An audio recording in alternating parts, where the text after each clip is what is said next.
IT course నేర్చుకుని మీరు career build చేసుకోవాలని అనుకుంటున్నారా?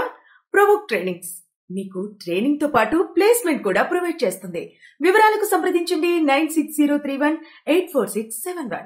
సో ఇక్కడ కంప్లీట్ ఆంధ్రప్రదేశ్ అసెంబ్లీ ఎన్నికల విషయానికి మనం వచ్చినట్టయితే జనసేన అభ్యర్థులు పోటీ చేసిన ప్రతి చోట కూడా భారీ మెజారిటీతో గెలుపొందే అవకాశాలు అయితే మనకి ఇక్కడ స్పష్టంగా కనిపిస్తున్నాయి. అందరూ విజయకేతనం వైపు పరుగులు తీస్తున్నారు. ఇక విజయనగరం పార్లమెంటు పరిధిలో చూసుకున్నట్టయితే టీడీపీ అతిథి గజపతి రాజు లీడ్లో ఉన్నారు.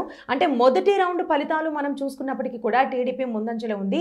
బట్ అప్పుడు వైఎస్ఆర్సీపీ అభ్యర్థులు కానివ్వండి, నేతలు కానివ్వండి, ఇంకా ఎన్నో రౌండ్స్ ఉన్నాయి. అప్పుడు మళ్ళీ మేము విజయం దిశగా అడుగులు వేస్తామని ధీమా వ్యక్తం చేయడం అయితే జరిగింది. అయితే ఇప్పటి వరకు 5 రౌండ్లు ముగిసినప్పటికీ కూడా టీడీపీ అభ్యర్థులే ముందంజలో ఉన్నారు. సో ఇప్పటి వరకు మనం చూసుకున్నట్టయితే టీడీపీ మొత్తం కంప్లీట్ 130 పై స్థానాలనే గెలుచుకునే అవకాశాలు అయితే మనకి ఇక్కడ స్పష్టంగా కనిపిస్తున్నాయి.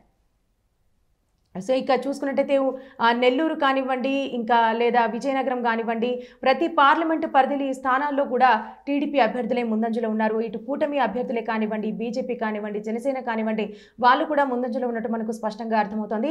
సో ఈ విధంగా అంటే ఇటు కృష్ణా జిల్లా, కర్నూలు, నెల్లూరు, ప్రకాశం, శ్రీకాకుళం వీటన్నిటినీ చూసుకున్నట్టయితే కంప్లీట్ ఒక అధికార అంటే ఏమంటారు దాన్ని ఎక్కువ మెజారిటీతో కూటమి నేతలు మొగ్గు చూపుతున్నారు. అదేవిధంగా వైఎస్ఆర్సీపీ మాత్రం కేవలం అంటే సింగిల్ డిజిట్ నెంబర్ 2, 1 ఈ స్థానాలకు మాత్రమే పరిమితమైంది. ఇక కూటమి నేతలు మాత్రం 13, 14 అంటే డబుల్ డిజిట్ నెంబర్ ఆధిక్యంలో విజయం దిశగా పరుగులు తీస్తున్నారు.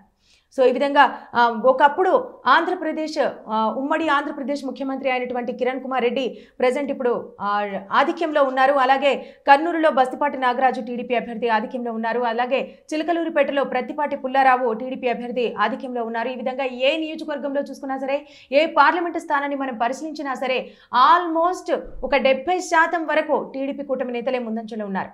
ఈ విధంగా అంటే వైఎస్ఆర్సీపీ మాత్రం ముందంజలో లేదు. ఏ రౌండ్లో చూసుకున్నా సరే, అంటే ఇప్పటి వరకు 5 రౌండ్లు జరిగాయి. ఇప్పటి వరకు మనం చూసుకున్నా కూడా వైఎస్ఆర్సీపీ అభ్యర్థులు చాలా వరకు వెనుకంజలో ఉన్నారు. వై నాట్ 175 అన్న జగన్మోహన్ రెడ్డి కేవలం డబుల్ డిజిట్ నెంబర్కే పరిమితమయ్యే ఛాన్స్ అయితే మనకి ఇప్పటి వరకు అయితే స్పష్టంగా అర్థమవుతుంది. కనీసం వై నాట్ 40 అననే అక్కడి వరకు కూడా వచ్చే అవకాశాలు అయితే మనకు స్పష్టంగా తెలియట్లేదు. ఇప్పటి వరకు అయితే 16 స్థానాలను మాత్రమే వైఎస్ఆర్సీపీ గెలుచుకుంది. జనసేన 19, బీజేపీ 7, టీడీపీ 32 స్థానాలను కైవసం చేసుకుంది. ఇప్పటి వరకు అయితే 132 స్థానాల్లో అధికారంలో ముందంజలో ఉంది. నేను, నా పిల్లలు మా పెట్టుబడిని ఎస్2ఎస్ ఇన్ఫ్రాకాన్ లో పెట్టాం. అందువల్లే ఈ ఆనందం, నిశ్చింత. నువ్వు కూడా ఆలోచించుకో. ఎస్2ఎస్ ఇన్ఫ్రాకాన్.